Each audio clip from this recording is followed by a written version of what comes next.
Right. ఇక ఈరోజు కొన్ని ప్రాంతాల్లో మీ మొబైల్ ఫోన్ ఒక్కసారిగా రింగ్ అయి స్క్రీన్పై వింత మెసేజ్ కనిపించే అవకాశం ఉంది. అలా జరిగిందని భయాందోళన చెందకండి. ఇది ప్రకృతి వైపరీత్యాలు లేదా అత్యవసర పరిస్థితులు సంభవించినప్పుడు మనల్ని అప్రమత్తం చేయడానికి భారత ప్రభుత్వం చేపట్టిన అత్యాధునిక సెల్ బ్రాడ్కాస్ట్ అలర్ట్ అయి ఉండవచ్చు. అది ఆ వ్యవస్థలో భాగంగా వస్తున్న టెస్టింగ్ సందేశం మాత్రమే.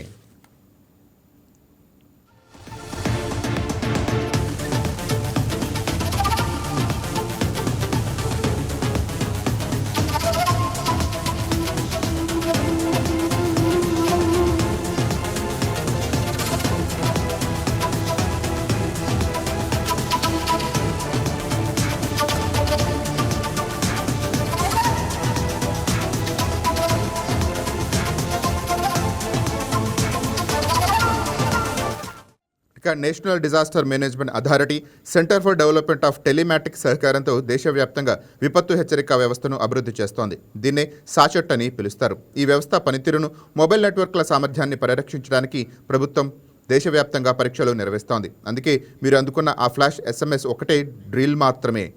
మీరు ఆ సందేశాన్ని చూసినప్పుడు ఎటువంటి ఆందోళన చెందాల్సిన అవసరం లేదు. దానికి మీరు బదిలివ్వాల్సిన లేదా ఎలాంటి చర్యలు తీసుకోవాల్సిన పని కూడా లేదు. ఇది కేవలం టెస్టింగ్ మెసేజ్ మాత్రమే. ఒకవేళ ఈ అలర్ట్ను నియంత్రించాలనుకుంటే మీ ఫోన్ సెట్టింగ్లోని సేఫ్టీ అండ్ ఎమర్జెన్సీ లేదా వైర్లెస్ ఎమర్జెన్సీ అలర్ట్ విభాగంలోకి వెళ్ళి మార్చుకునే అవకాశం ఉంటుంది.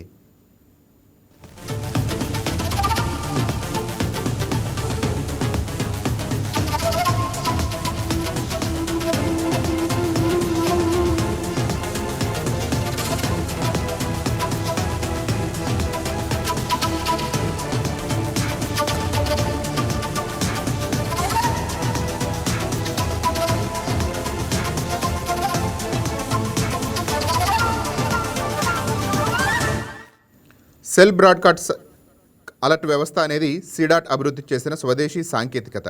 ఇంటర్నేషనల్ టెలికమ్యూనికేషన్ యూనియన్ సిఫార్సు చేసిన కామన్ అలర్టింగ్ ప్రోటోకాల్ ఆధారంగా ఇది పనిచేస్తుంది.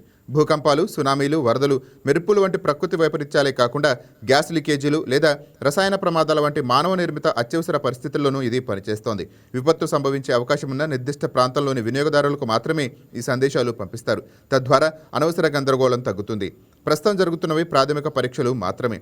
ఈ పరీక్షల తర్వాత భవిష్యత్తులో ఈ వ్యవస్థ పూర్తి స్థాయిలో అందుబాటులోకి రానుంది. అప్పుడది ఇది టెస్ట్ ఛానల్ సెట్టింగ్ను సంబంధించి లేకుండా అన్ని రకాల మొబైల్ ఫోన్లోనూ అన్ని భారతీయ భాషల్లోనూ హెచ్చరికలను పంపగలదు. అంటే ఏదైనా అత్యవసర పరిస్థితి తలెత్తినప్పుడు దేశంలోని ప్రతి పౌరుడికి ముందస్తు సమాచారం చేరవేయడం ద్వారా ప్రాణ, ఆస్తి నష్టాలను నివారించడమే ప్రభుత్వ ప్రధాన ఉద్దేశం. కాబట్టి తదుపరి మీ ఫోన్ సెల్ బ్రాడ్కాస్ట్ అలర్ట్తో మోగితే అది మీ భద్రత కోసం ప్రభుత్వం చేస్తున్న ఏర్పాటని గుర్తుంచుకోండి. అప్రమత్తంగా ఉండండి.